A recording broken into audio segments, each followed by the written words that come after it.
World cup নিয়ে চিন্তা যেটা করো, আমরা এটা নিয়ে চিন্তা করছি না, কারণ এটা অলরেডি আমরা পেয়ে গেছি। মেসি গোলাসো গোলাসো গোলাসো goal, Messi goal Messi goal Messi goal Messi goal, আঙ্কেরা Messi goal goal goal goal goal goal, Argentina goal. এই সাইদাবাদ, যাত্রাবাড়ি, মৌচাক, মালিবাগ, মগবাজার, উত্তরা, আজিমপুর, টঙ্ক ব্রিজ, গাজীপুর, মোয়াখালী, বলাকা, নাবিস্কো, বলাকা। যে আমার আসলে কোনো প্রতিভাই নাই, এই জন্যই বলা যায় আমার কোনো প্রতিভার শেষ নাই, কিন্তু খুঁজে পাবেন না কোথায় প্রতিভা আসলে। টাকা তোলা শুরু হয়ে গেল, পাসপোর্ট করতে হবে, ভিসা করতে হবে। তারা আমাকে বলছে আমার এই সমস্ত নিয়ে কোনো পেন নাই, আমার শুধু এখন কাজ হলো পারফরমেন্স করা। এটিএন নিউজের বিশেষ আয়োজনে আপনাদের স্বাগত জানাচ্ছি আমি এস.আই. রাজ। আজ আমাদের সঙ্গে এমন একজন মানুষ, এমন একজন অতিথি উপস্থিত রয়েছেন যিনি বহু প্রতিভার অধিকারী, তবে আজ পর্যন্ত কোনো মিডিয়া, কোনো টেলিভিশন তাকে একক কোনো প্রতিভাই আসলে আলাদা করতে পারেনি। আর তিনি যে কোন লেভেলের পিকুলিয়াস তাকে না দেখলে বুঝতেই পারবেন না। আমাদের সাথে আছেন ওয়ান অ্যান্ড অনলি তানভীর সরকার। তানভীর ভাই কেমন আছেন? এই কি অবস্থা, শুরু করে দিচ্ছেন নাকি? বলবেন না, আমি একটু আরাম করতেছিলাম, রেস্ট করতেছিলাম, আলহামদুলিল্লাহ। মনে হয় আপনি ঘুমাই গেছিলেন ভাই। ঘুমাই গেছিলাম, প্রচুর ক্লান্ত। সামনে ওয়ার্ল্ড কাপ যেটা ফাইনাল যেটা হবে তার জন্য আসলে 20 তারিখে তো বিশাল একটা ব্যাপার স্যাপার রয়েছে। আমরা লোন, একটা বড় লোন, একটা সিসি লোন, বিসি লোন এবং টিসি লোন, বিভিন্ন লোন আমরা অ্যাপ্লাই করছি। লোনটা হয়ে গেলে আমরা কাপের বিষয়ে আগেই বলে দিব, চাপ নাই, কারণ এটাতে আরো বেশি টাকা লাগবে। এখন লোন করতে হচ্ছে ভাই, পার্সোনাল মোটামুটি টাকা শেষ। লোনের টাকাটা পাইলেই আমি জানাই দিব যে ওয়ার্ল্ড কাপ আমরা আফা পাই যাচ্ছি। এইটা তো আপনারা পাচ্ছেন, যদি বলি ফাইনাল, এইটা মানে আসলে কি এটা নিয়ে ভাবছেন নাকি? মূলত ওয়ার্ল্ড কাপ নিয়ে চিন্তা যেটা করো, আমরা এটা নিয়ে চিন্তা করছি না, কারণ এটা অলরেডি আমরা পেয়ে গেছি। এখন কার্টেসি মেনটেন করার জন্য খেলা দেখাইতে হবে, না হলে জনগণ আবার বলবে যে খেলা ছাড়াই রেজাল্ট নিয়ে নিছে। তো এটা দেখাবো, তবে আমরা ভাবছি 2030-এর মাঠ নিয়ে আমরা কিভাবে কখন কি সাজাবো, এটা নিয়ে আমরা আপাতত চিন্তা করতেছি। তো এই যে যারা আসলে অনেক বেশি কথাবার্তা বলতেছিল, নিন্দুকেরা তো বলে সবসময় টাকা দিয়ে আপনারা ম্যাচ কিনে নেন, আপনিও সেটা বললেন। শিক্ষিত, গরিব, মরক্ষ, মিথ্যুক, ঠোকাবাজ। ওকে, ওকে পয়সা আছে, ওকে পয়সা নাই, ওরা খেলা কিনতে পারে না। খানদানির পোলারা মরক্ষ চশমা ছাড়া চোখে দেখোস না, তারা সব বেশ সময় ধরে আমাদেরকে ডিস্টার্ব করছে তারা। ওকে, আমরা, আমাকে পয়সা আছে, আমরা টাকা দিয়েছি। ফিফা ফিফা প্রেসিডেন্ট চেনাস, সে আমার ক্লাসমেট এবং আমার খালাতো ভাই। ওকে, আর referee Leo Messi is my ভাগিনা, one and only, love is power. বুঝাস? যারা মিথ্যক, ঠকাবাজ, গরিব, এন্টি আফা, যারা আফার বিরুদ্ধে কথা বলে তাদেরকে আইনের আওতায় এনে দেশ থেকে বিতাড়িত করব। বুঝাস? প্রেম ধর্ম সেরা ধর্ম, লাভ ইজ পাওয়ার। আমার ভাগিনা লিও মেসির জন্য শুভকামনা, আমি লিওনেল সেফাতুল্লাহ সেফুদার পক্ষ থেকে। ওকে, ওয়াও, অসাধারণ। আপনি এত সুন্দর করে আসলে এই যে অশিক্ষিত মূর্খদের বললেন, মরক্ষ। কিন্তু বিষয়টা হচ্ছে 20 তারিখে তো দেখা যাবে। এখন এই 20 তারিখে খেলা যে হবে, এই খেলা হওয়া নিয়ে যদি ওবায়দুল কাদের খেলা হবে এবং এই খেলার রেজাল্ট দেখে, খেলার রেজাল্ট হওয়ার আগেই অনেকের অন্তরে জ্বালা জ্বালা, আমি আশা করব ফিফার কাছে আমাদের কথা মতো তারা সাংবিধানিক প্রক্রিয়ায় আমাদের নিয়ম কানুন মেনে বিশ্বকাপ আমাদের হাতে, আফার হাতে তুলে দেবে। এখন আফার জন্য শুধু বাংলাদেশ নয়, সারা পৃথিবী এখনো আফাকেই চায়। আফার হাতেই কাপ আসুক। আর্জেন্টিনা ফুটবল অ্যাসোসিয়েশন আফা, এটা অন্য আফা নয়। জয়পুরহাট, রাজশাহী, বগুড়া, খুলনা, সিলেট, চট্টগ্রাম সহ সারা বিশ্বময় আজ আফার জয়গান। ধন্যবাদ। আপনাকেও ধন্যবাদ। এই যে খেলা নিয়ে অনেক কিছুই হলো, যদি আপনাকে এখন স্পেনে পাঠিয়ে দেওয়া হয় এবং খেলার যদি কমেন্ট্রি করতে বলা হয়, কেমন হবে আসলে Era বিষয়টা? posto tral che mara che tu presi tu frate tu bralle o Messi Gretzen scoprita tu ancra Messi gol golazo golazo golazo gol Messi gol Messi gol Messi gol Messi gol ancra Messi gol gol gol gol gol gol Argentina gol আবার কি বলবো এটাই সবচেয়ে সেরা আমার কাছে মনে হয় কিন্তু আমি কি বলছি আমি নিজেও জানি না আসলে খেলাধুলা তো অনেক হলো, খেলাধুলার পর্ব বাদ রেখে এবার একটু অন্য পর্বে ফিরি। কালকে যেহেতু জিতছি আনন্দটা শেষ হলো আর কি শেষ বলতে আবার গুটিয়ে রেখে দেন। মানে নতুন করে আবার ফাইনালের আনন্দ হবে অবশ্যই এই যে খেলাধুলা শেষ করে এখন একটু আসি যে এই এতগুলো প্রতিভা, আসলে আপনার তো আসলে প্রতিভা শেষ নেই, এত প্রতিভা রপ্ত করলেন কিভাবে? রপ্ত করলাম এইভাবে যে আমার আসলে কোনো প্রতিভাই নাই, এই জন্যই বলা যায় আমার কোনো প্রতিভার শেষ নাই, কিন্তু খুঁজে পাবেন না কোথায় প্রতিভা আসলে আমি জানি না আসলে এটা সবাই আপনারা বলছেন, মিডিয়া বলছে বা সবাই বলে যে খুব প্রতিভা, কয়েকদিন ধরে শুনছি এই কথাটা, যতবার শুনি আমার কাছে কেমন জানি লাগতেছে আসলে প্রতিভাটা কোথায়, ধরা খেয়ে গেলাম না খেয়ে, মানে আসলে প্রতিভাটা আমার কোথায় আমি নিজেও খুঁজে পাচ্ছি না actually। আসলেই কি জানেন না? না আমি তো দেখতে পাচ্ছি না আমার প্রতিভা কোথায়। মানে কখনো আপনি গান করতেছেন, মিমিক্রি করতেছেন, হেল্পারগিরিও নাকি আপনি করেছেন? হ্যাঁ এটা করছি আমি যখন কেমন ছিল?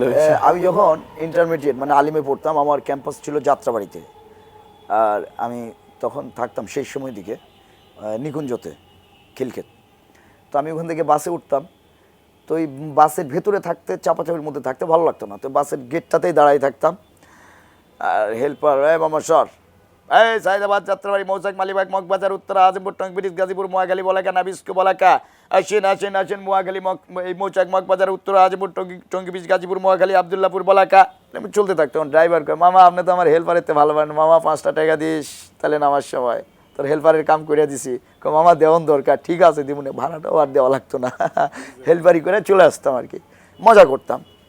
এই মজা আসলে শৈশবে কেমন ছিল? শৈশবটা আপনার কেমন কেটেছে? শৈশবটা তো মানে উড়াধুরা সব, মানে আমার শৈশব অন্যরকম, গ্রামে কাটা তো, তো আমার ওই এরকম হ্যান্ডেলের মতো ডাল ছিল কিছু, ওই যে কলমির ডাল যেটা বলে, কলমি কচা যেটা বলে, হ্যাঁ, right? তো ওইটা ডালগুলো অনেক সময় মনে হয় বাইকের হ্যান্ডেল এক এক রকম, তো এরকম আমার ডাল থাকতাম, আমি ওইটা নিয়েই গোটা পাড়ায় ঘুরতাম, এবং সন্ধ্যায় যখন খেলা শেষে বাসায় আসবো, আমি হুন্ডা চালাই, গেটে আসছি পিপিপ, এবার পিপিপ দিই, তারপরে গেট খুলে দিতে হয়, তারপর আমি হুন্ডা আমার ওইটা নিয়ে ভিতরে ঢুকাই, তারপরে আমি আবার খেলতে যাইতাম, মানে সরি পড়াশোনা করতে যাইতাম, মানে ছোট থেকে এরকম একটা ব্যাপার, মানে খেলাধুলাটাই ছিল মনে হয় যে মাইম, আমি কিন্তু অর্থাৎ কিছুই বুঝি এই না। যে দুরন্তপনা, এইটা কি ছোটবেলা থেকেই আপনার মধ্যে ছিল? হ্যাঁ হ্যাঁ একদম ছোটবেলা থেকে। আর এই কিছুদিন আগে এই জিনিসটা বাদ দিছি, আমার পকেটে সবসময়, আপনারা বিছা চেনেন মনে হয়, বিচ্ছাতু যেটাকে বলা হয়, পাতাটা লাগলে জলে, আমার পকেটে প্রায় সবসময় এটা থাকতো। অনেকে আসসালামু আলাইকুম করে সালাম দিলাম, মুসাফা করলাম, কিছুক্ষণ পরে দেখি যে তার শুরু হয়ে গেছে, মানে আমার সাথে হ্যান্ডশেক করাটাও, হ্যান্ডশেক করলেও মানে অনেকের জ্বলতো আর কি, এরকম একটা ব্যাপার, আমি এরকম দুষ্টু ছিলাম। এই যে দুষ্টামি করতে করতেই আসলে এই জায়গাটিতে এসেছেন, কিন্তু আমরা জানি আপনি ছোট থেকে মাদ্রাসাতে পড়েছেন, এবং মাদ্রাসায় পড়ে এখন পর্যন্ত আজকের তানভীর সরকার, যাকে আসলে এই মুহূর্তে খুবই দরকার। তো এই যে তানভীর সরকার ছোটবেলায় মাদ্রাসায় পড়া এবং একটা পর্যায়ে বিশ্ববিদ্যালয় গণ্ডি পেরিয়ে আজকের এই জায়গাটিতে বসেছেন, মাদ্রাসায় পড়াশোনা করে কন্টেন্ট ক্রিয়েশনে আসা ব্যাপারটা কেমন, আসলে কিভাবে আসে? কন্টেন্ট ক্রিয়েশনটা তো কেবল শুরু হয়েছে, কিন্তু মানে কন্টেন্ট ক্রিয়েশনও ঠিক এটাকে বলা যায় না, এটা হলো কি ফেসবুকে ভিডিও দিচ্ছি, কন্টেন্ট জিনিসটা আসলে আমাদের বাংলাদেশে এমন একটা বিষয় হয়ে গেছে এখন, যে একজন ওই রাস্তার ভিডিও করে, একটা মুরগির ভিডিও করে, বা হুদাই গাছপালার ভিডিও করে, সে কি হইলো কন্টেন্ট ক্রিয়েটর। কিন্তু আমার জানা মতে, আমি যেটা জানি, কন্টেন্ট ক্রিয়েটর তাদেরকে কখনো তো ক্যামেরায় দেখা মানে দেখতে পাওয়ার কথা না, কন্টেন্ট ক্রিয়েটর সবসময় থাকেন ক্যামেরার পিছনে, যারা ক্রিয়েট করেন কন্টেন্টগুলোকে। তো আমরা কিভাবে কন্টেন্ট ক্রিয়েটর, এটা আসলে আমার এখনো মাথায় কাজ করছে না। এরকম হতে পারে আমরা কন্টেন্টের আর্টিস্ট, আমরা কন্টেন্টটাকে বের করছি এটা, কিন্তু কন্টেন্ট ক্রিয়েটর এটা আমি নিজেকে এখনো বলবো না যে আমি কন্টেন্ট ক্রিয়েটর, আমি একজন আর্টিস্ট, আমি কন্টেন্ট করি, মানে কন্টেন্টে পারফর্ম করি, এটা বলছি আর কি।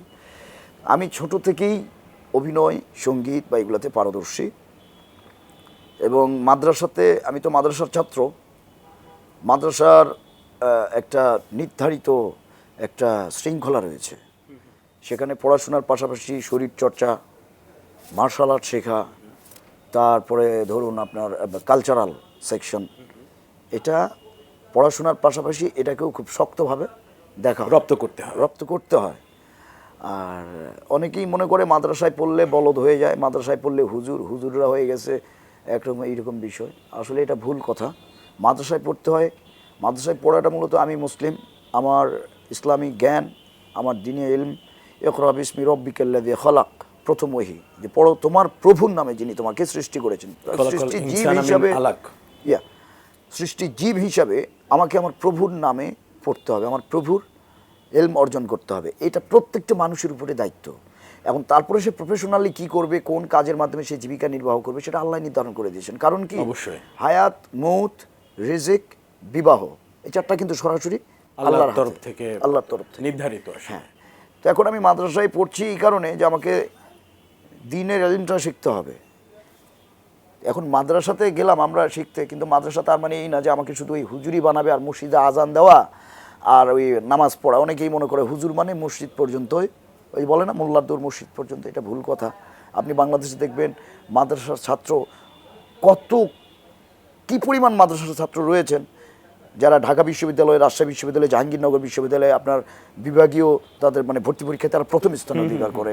আবার দেখা যাচ্ছে বিসিএস ক্যাডার, সেখানেও ফার্স্ট, আবার বিশ্ববিদ্যালয় থেকে ফার্স্ট রেজাল্ট নিয়ে বের হয়। তো কোথায় মাদ্রাসার ছাত্র মাদ্রাসা থেকে পড়ে আসছে, এখানে এসে রসায়ন বিভাগে এসে ফার্স্ট পাচ্ছে, আবার ফিজিক্সে, রাষ্ট্রবিজ্ঞানে এরকম অনেক ভালো রেজাল্ট করেছে। তো মাদ্রাসাকে অবহেলা করার কিছু নাই। তো আমি মনে করি কৃষ্টি, কালচার প্লাস আদার্স সব সামাজিক যে শৃঙ্খলা, এগুলো বাংলাদেশের অন্যান্য যত প্রতিষ্ঠান রয়েছে তার থেকে মাদ্রাসা অনেক আপডেট।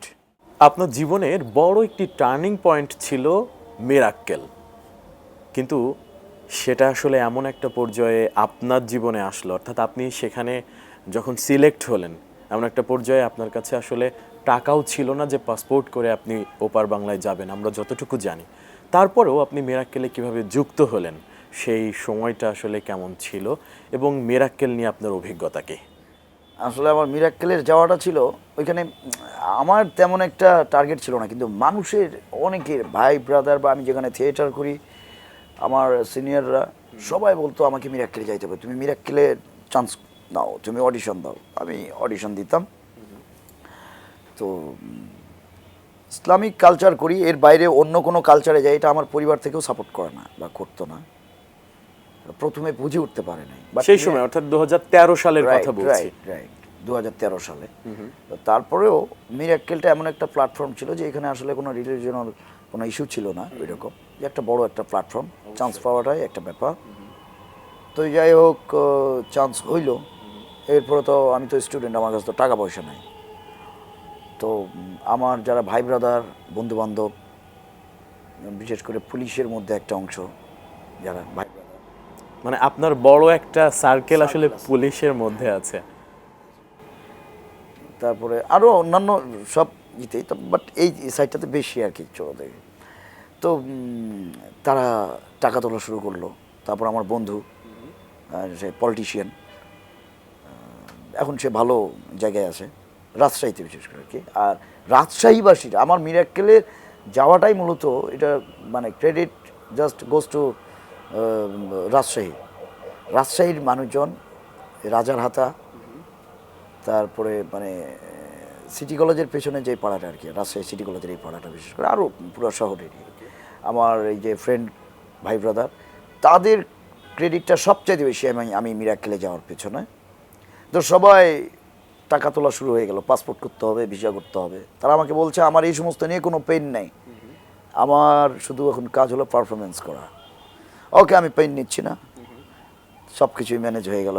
গেলাম, কয়েকটা পারফরমেন্স করলাম, আবার চলে আসলাম, এই আর কি, আলহামদুলিল্লাহ।